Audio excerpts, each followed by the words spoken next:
Expressing Resiliency Through Poetry by Amber Jones. Resilience is defined as the capacity to withstand or recover from difficulties, toughness. Resilience is the ability to spring back into shape, elasticity. When you have been brutally broken yet continue to walk with your head held high and your heart soft, you have mastered the key to resiliency. Many well-known poets express their resiliency throughout their work. Maya Angelou is a fantastic example as she shows resiliency in many of her poems. Resiliency is important to me because it is the only thing that I have always had, even whenever I had nothing else. Statistically speaking, I shouldn't even be alive today. Resiliency has helped me and many others who have had similar experiences beat the statistics. Reading poetry that expresses resiliency can potentially save lives. Ebony Stewart, 2017 Women of the World Poetry Slam champion, wrote a poem called Mental Health Bars. In that poem, she expresses that one time a kid almost killed himself, but that he heard one of her poems and decided to keep living. If we share our experiences and express our resiliency, we can help others discover that they have it too. This is a written poem by Jessie Human. It's called Your Shyness is a Strength. So I will give you a couple seconds to read that poem, and you can pause if you need more time.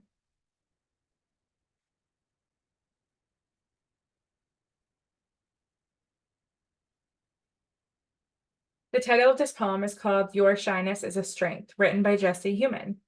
The title indicates from the beginning that something you may feel is your weakness could actually be a strength. This already lets me know that she's encouraging resilience and wants her readers to discover their strengths. This poem is written in first person, which tells me that the author is the direct speaker. She is speaking to anyone who may be struggling to be accepting of themselves due to a past of people telling them that they are wrong for being the way that they are. The tone or mood of the poem is calm, encouraging, and uplifting. She ends the poem saying, "You have strength, and I hope you are proud." This is another indicator that her overall message is that she's encouraging self-love and resilience. The author uses great imagery throughout her poem and offers poetic devices that help the reader to connect with what she's saying. She uses rhyming throughout with words such as strong, wrong, eyes, lies, heart, art, loud, proud, etc. She uses a hyperbole when she says, "Your heart is a shield with which you guard a loyal heart," which is also an example of a simile. She uses alliteration when she says shyness and strong, silent, strength, full of false-heartedness, etc. She also uses personification when she refers to the strength as resting. Strength isn't actually resting, but this helps us to understand that our strength is there. We just need to discover it. This is a spoken poem by Obi West, and it's called She's You. She left her phone unattended, so shit, I attended to it.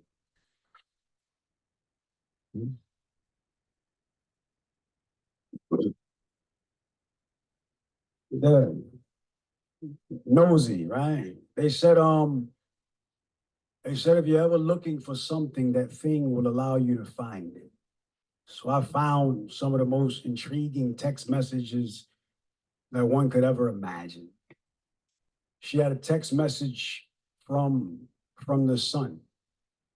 Evidently, his gloom was gone. He was asking her smile for a payday loan.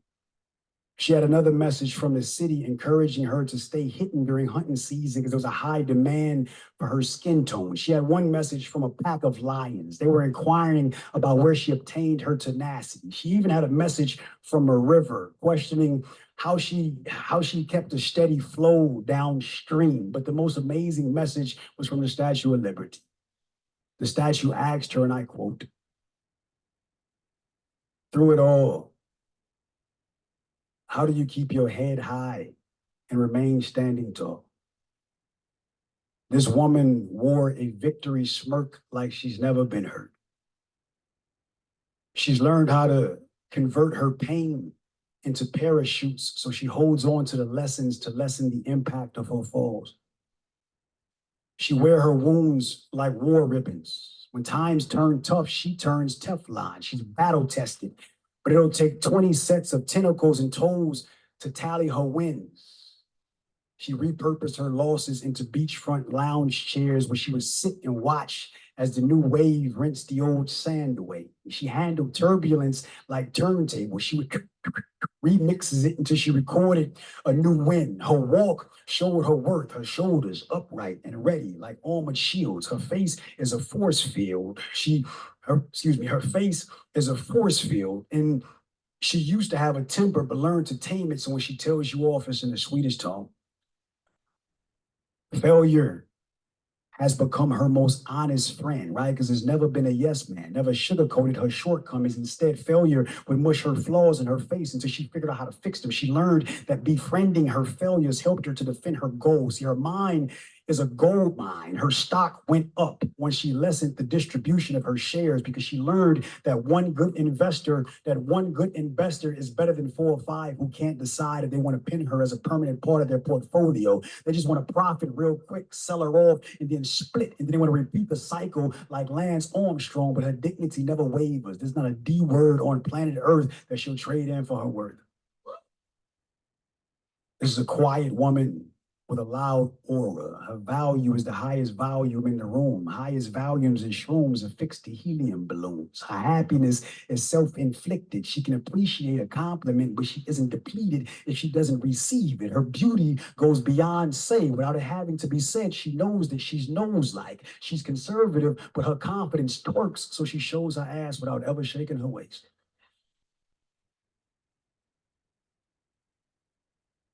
She's recycled her wasted days and repurposed the material to manufacture a stress-free future. So now all these heart hackers' attacks have no impact. She's an empath.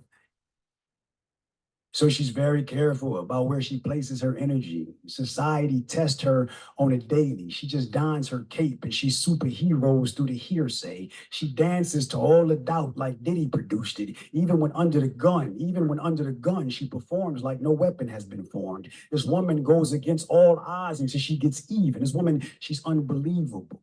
She's brilliant. She's beautiful. She's smart. She's resilient. She's destined for success. Most importantly, and surprisingly, she's present. She's in this room. She's you. She's you. She's you. She's you. She's you. She's all of you. I want to thank you all for listening. I'm Obi West.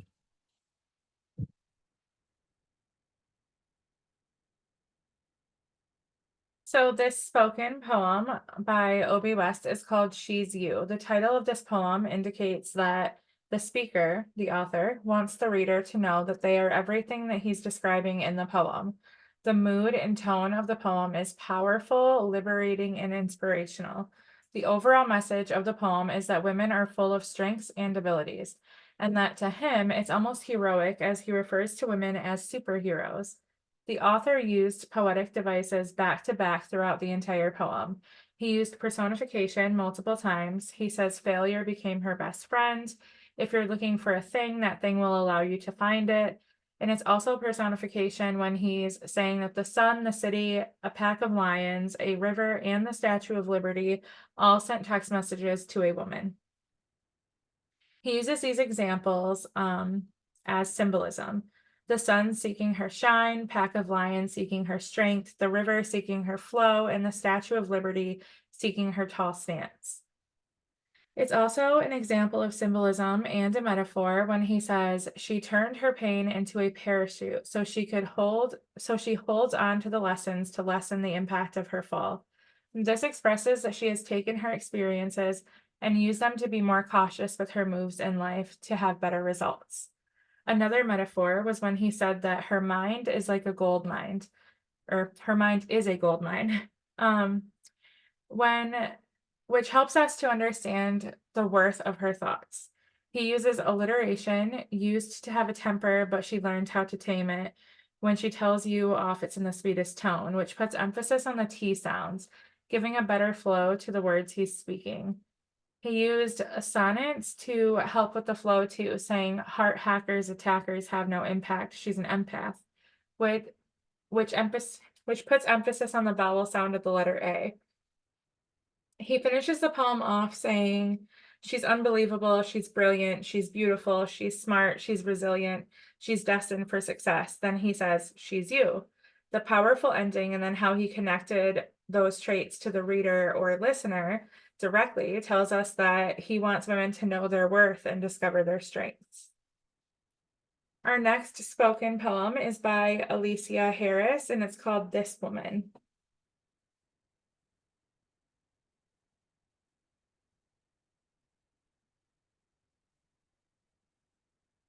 Anybody who knows me knows when I get serious about something, I tie my hair back like a black ribbon.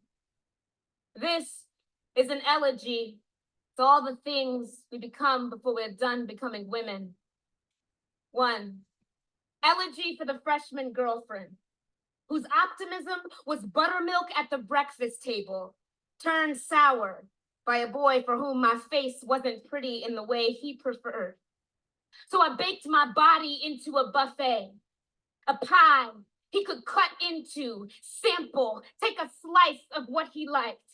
Eyes like flies, all the maggoted compliments I swallowed, because somewhere this must be a delicacy and somewhere I must be really, really lucky. Though not Christian enough to pray for, not even trophy enough to pay for. I spent half of college trying to get this boy to love me, the other half trying to get over him. Well, that girl, she's been dead for years now, but everybody keeps asking me to conjure up her ghost. 2, ode to the slut who doesn't fuck, but still a slut for not letting him hit.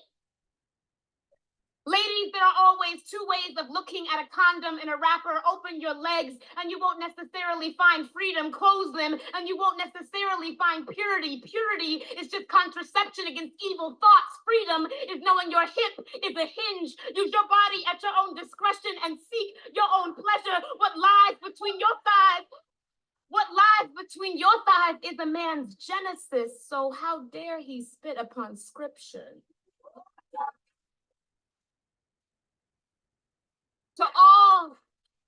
To all the women who've been pried open, propped up and Jada posed, I'm sorry, there was no funeral for the going out of your smile and the coming in of strangers. To all the women who've been called hoes, boppers, and skanks, what's in a name but a whole lot of rape culture? What's a slut anyway but a pimp in sheep's clothing?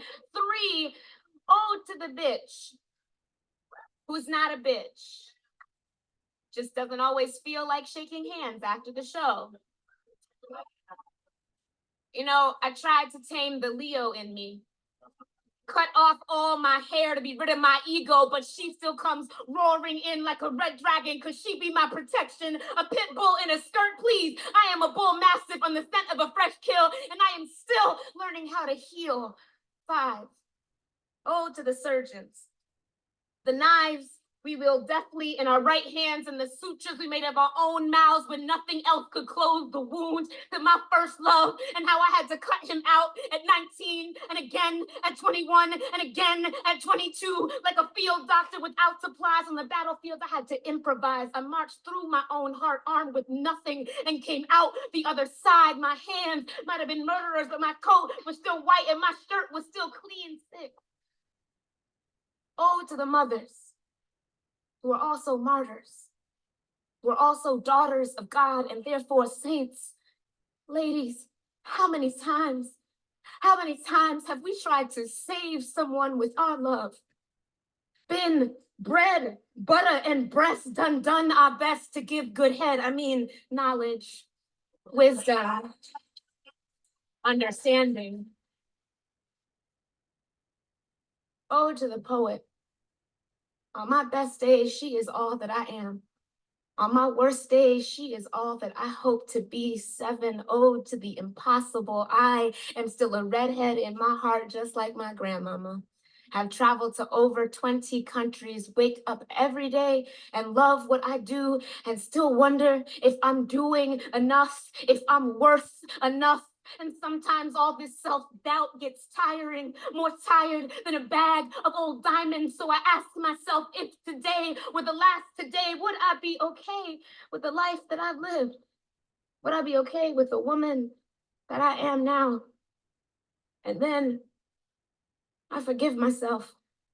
No matter what the answer, I forgive myself. I forgive myself until there is no more sand left in Egypt. I remember the mountains in my last name and the victory in the middle, repeated over and over to myself as if it were a mantra. Alicia Nicole Harris, the unforgotten victory, the victory of the truth. It took me 7 years. 7 whole years, y'all, to go from that girl to this woman. But ain't God good? And ain't I great?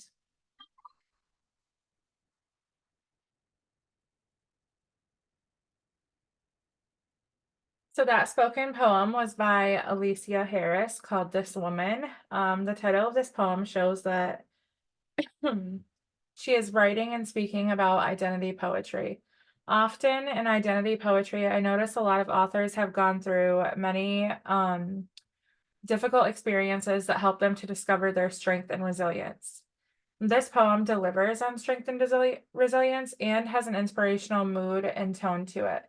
This author uses multiple poetic devices. I would say irony is one of the most used. She used irony with the following statements: the slut who doesn't fuck, the bitch who isn't a bitch, and open your legs, you won't find freedom, close them, and you won't find purity.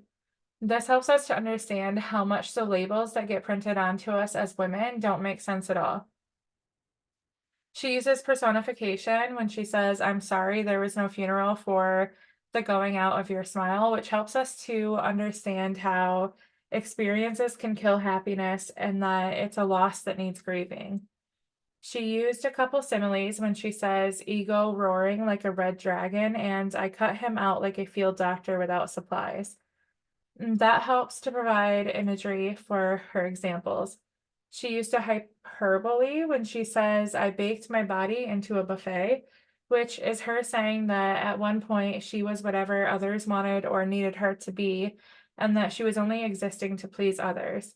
She talks about how she doesn't do that anymore, and then uses repetition at the end saying that she forgives herself, which helps us to understand that she has made peace with her past and discovered her strength. The overall message that I think the author is trying to send to her readers and listeners is that they aren't what anyone else says they are and that they matter, and that she wants them to find their inner power and forgive themselves for not honoring their worth in the past. These 3 poems are very similar in many ways, but very different at the same time. They are different on purpose to show how different resiliency can be for each person.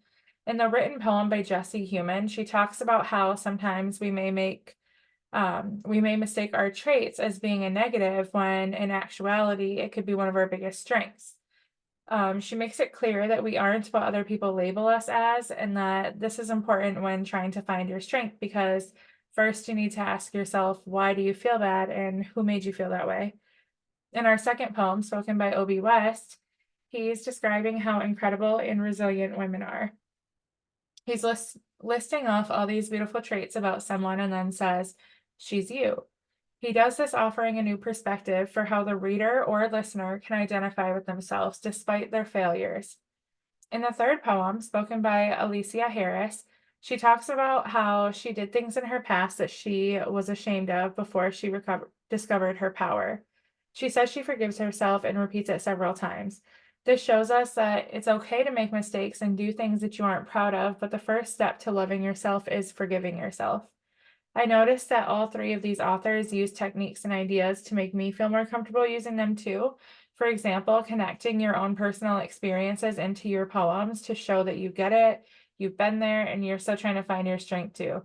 This helps to show that the readers can do it too. This also helps to show the hidden treasures in the darkness that we've experienced. So for my spoken poem,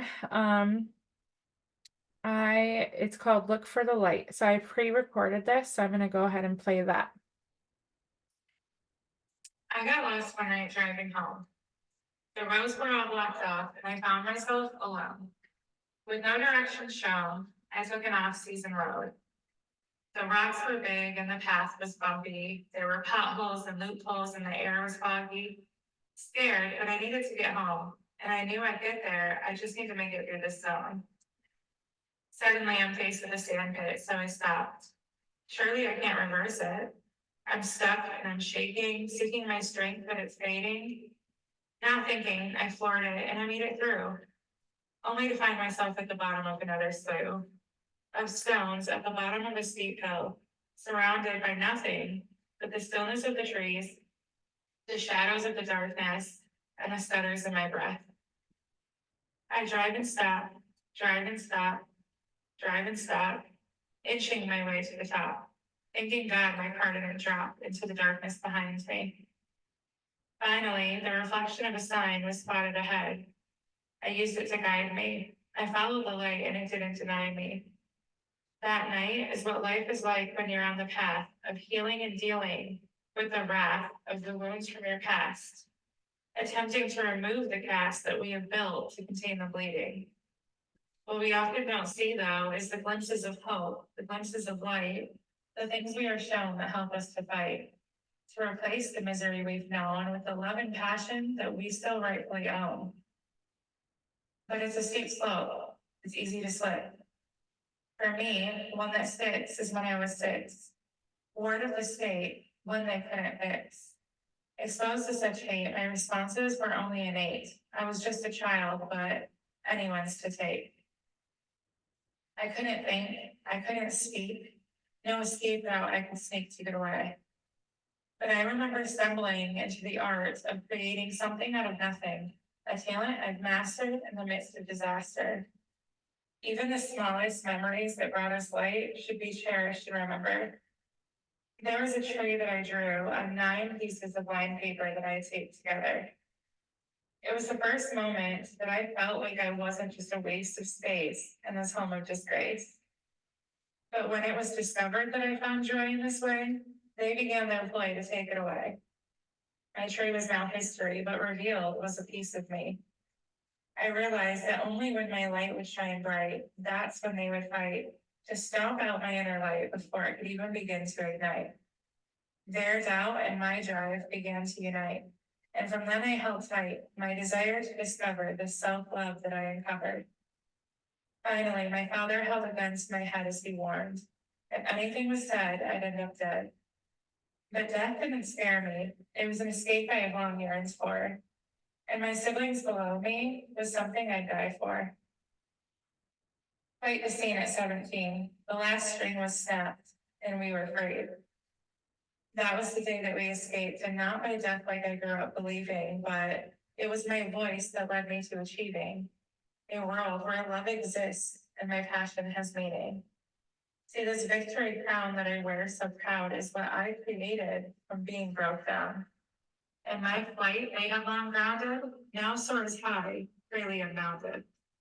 No longer confounded, 13 years is what I've counted, since my worth exists and is no longer doubted. So that was that one. And then I also added in 2 more. I Hate My Last Name is one that I did not put on anything. The Late Night Ride, this one is older, and it was on a different project, but I felt like they both tied into this one, so I included them. So first I'm going to play I Hate My Last Name. I've spent my life feeling unworthy, undeserving of this last name. I don't belong is what you told me. I've cleansed myself of your shame. It was never me to blame, and honey, this is my game. See, I rewrote the narrative. I separated myself from my pain, and I realized that you and I are not comparative. Learning this was beyond imperative. You are evil through and through, and you were right. I don't deserve you. You exposed me to the depths of hell and suffocated me so I wouldn't yell. You thought you murdered my spirit. Instead, I learned how to heal it. I was just a kid and I didn't know that you adopting four was just for show. I'm all grown up and a mother of two, though I do feel the need to thank you. A true inspiration of everything not to do. But my last name, it reminds me of you. It's written on all the things you said I could never do. How to change a beautiful soul? Give it your last name. That takes a toll. I guess that's the stab you still get to take. Only now, my life is no longer at stake. And then late night ride. It's 2 a.m. and I just can't sleep. I lie here holding my pillow as I wait. I think back on the nights I was a child, and suddenly my current situations seem so mild. I wish I could go back and save that little girl, but when I connect with her, it makes me hurt. She too lied awake at 2 a.m., unable to sleep. She was waiting to hear those footsteps creep. I look around my room and I know that I am safe, but when I close my eyes, it switches pace. The cars driving by begin to make my heart pound. The longest nights always began with a sudden sound. I remind myself that this is needed to grieve, but what do I do when I can't breathe? I turn all the lights on and open my eyes. I brush my hair and I remember my disguise. I've learned to conceal my emotions well. Everyone thinks I have nothing to tell. I remember that even though the past is tough, the present and future are enough. And even when it's hard to see, my life is now bright and full of possibility.